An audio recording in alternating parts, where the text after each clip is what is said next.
Hot news today. What about the U.S. tariff barriers on Japan?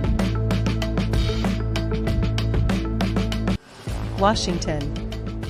U.S. President Donald Trump on Tuesday floated the idea of further increasing tariffs on imports from Japan, envisioning a level as high as 30% or 35% in his latest salvo against Washington's key ally amid stalled bilateral trade negotiations. "I'm not sure we're going to make a deal. I doubt it," Trump told reporters aboard Air Force One, calling Japan very tough and very spoiled. He reiterated his complaint that Japan does not import enough cars or rice from the United States, claiming that it has ripped us off for 30-40 years. While praising the country's great relationship over decades, Trump said when it comes to trade, Tokyo has been very unfair, and those days are gone.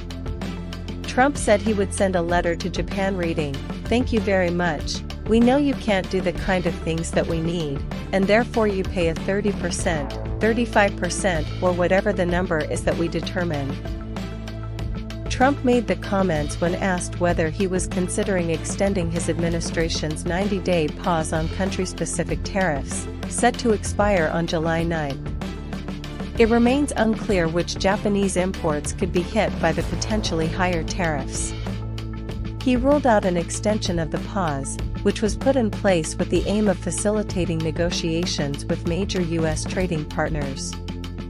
Earlier in the day, a White House official, who spoke on condition of anonymity, told Kyodo News that instead of Japan, the administration will be focusing on other trading partners ahead of July 9. The official also confirmed that it has repeatedly raised the issue of Japan's trade barriers on rice imports.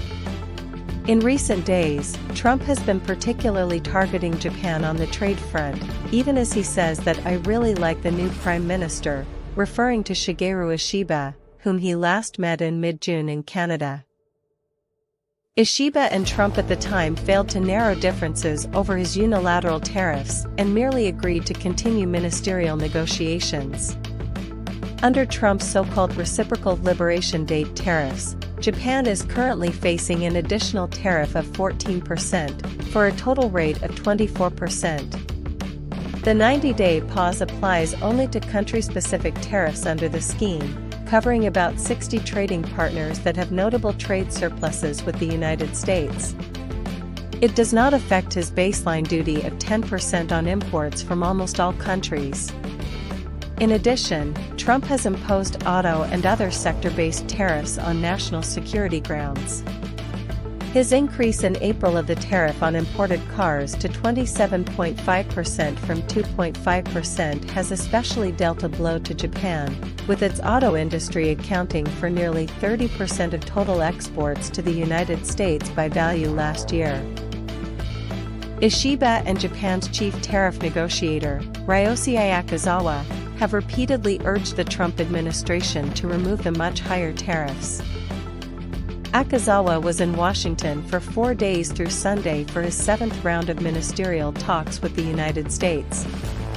But there was a lack of tangible progress, with sharp differences apparently remaining over the Trump administration's auto tariff.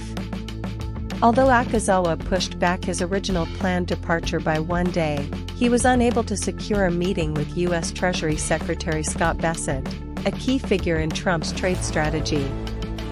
On Tuesday, Japanese Foreign Minister Takashi Iwaya and U.S. Secretary of State Marco Rubio held one-on-one talks in Washington following a meeting of the so-called Quad Group also involving their counterparts from Australia and India.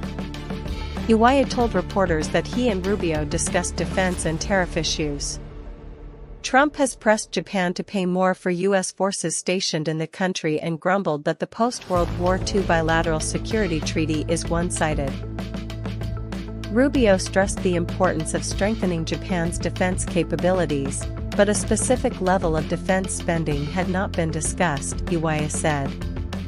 On the ongoing tariff negotiations between Tokyo and Washington, Iwaya said that while neither he nor Rubio is directly involved, they confirmed that discussions are extremely important for the Japan-US alliance as a whole. Kyodo News. watching. See you tomorrow.